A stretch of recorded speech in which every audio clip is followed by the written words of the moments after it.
Zeke the Cat, Zeke Goes for a Ride by Robert G. Demers.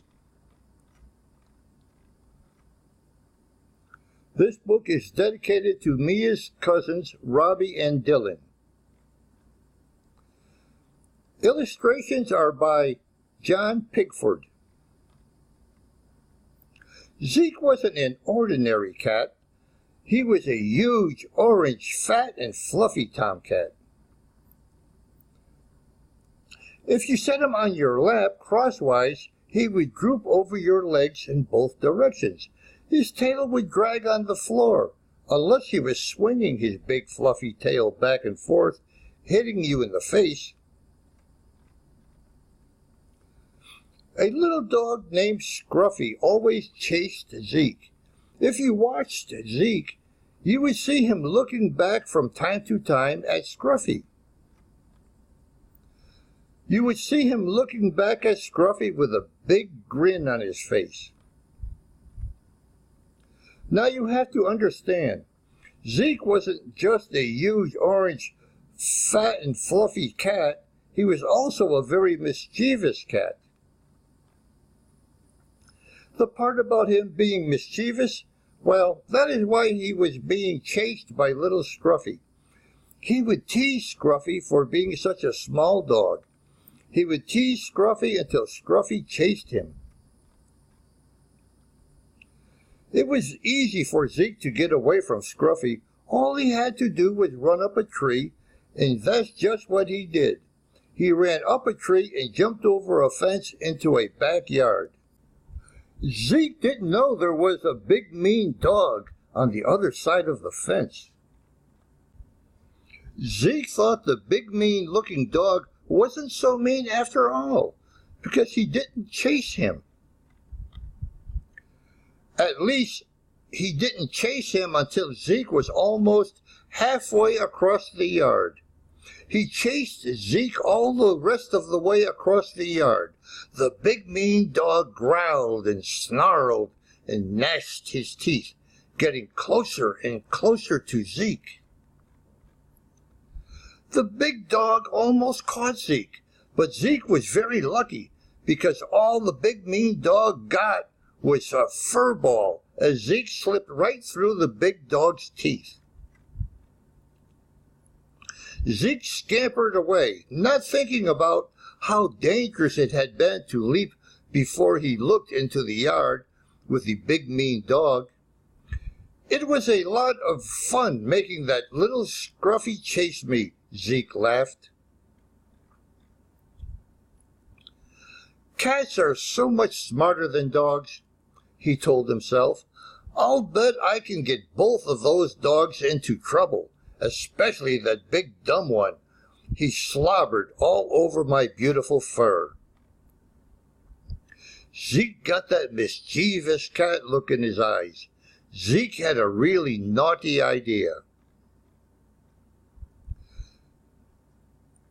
In the back of his mind, he could hear his dear, sweet mother say, Zeke, when you tease others, you only get yourself in trouble. Be good to yourself, Zeke. But Zeke didn't follow his mother's advice. I am a big cat now. I can do what I want, he told himself. That evening, Zeke ran up to Scruffy and said, I've seen mice bigger than you, you little pipsqueak. Of course, the little dog chased Zeke. When Zeke ran up the tree to get away from Scruffy, he was grinning from ear to ear. Zeke jumped from the tree onto the top of the fence. He really didn't want to go into that yard, not with that big mean dog. Zeke had a plan. He would sit on the fence and make both dogs bark at him. He knew the people would get angry when they heard all the noise. He was sure the dogs would get in trouble.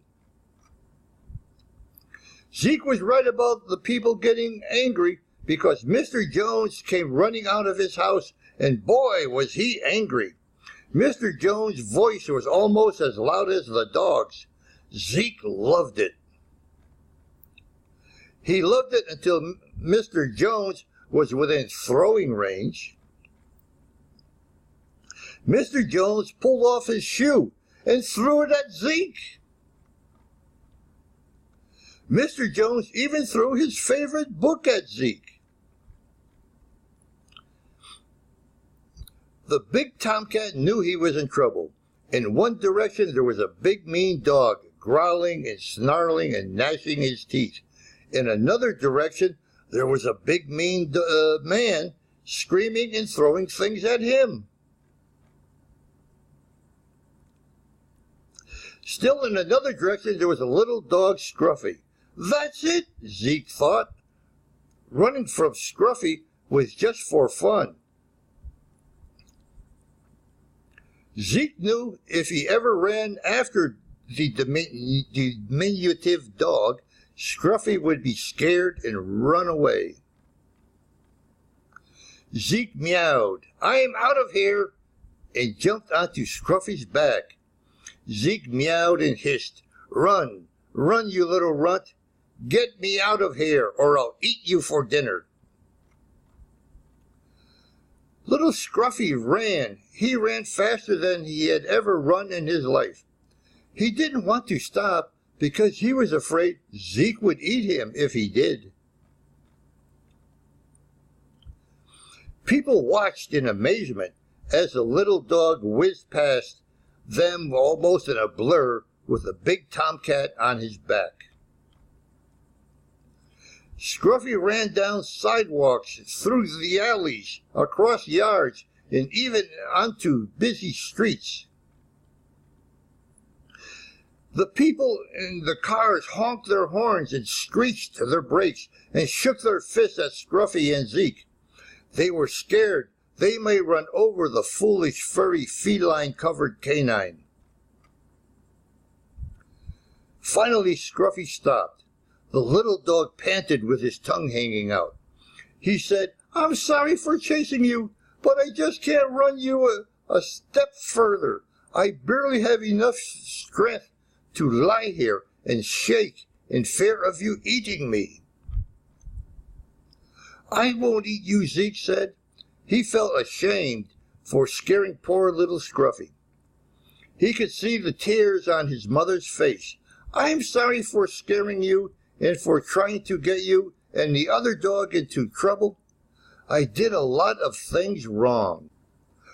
I could have been eaten by that big mean dog. We could have been killed running across those streets. I have been such a naughty cat. I should have listened to my mother. I shouldn't have let you think I was afraid of you and let you chase me. I shouldn't have made that man angry." Scruffy said, "Can we be friends, huh? Can we?"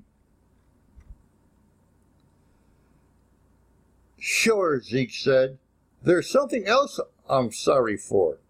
I'm sorry you can run so fast and so far, because it's getting dark, and it's going to be a very long walk home." The end.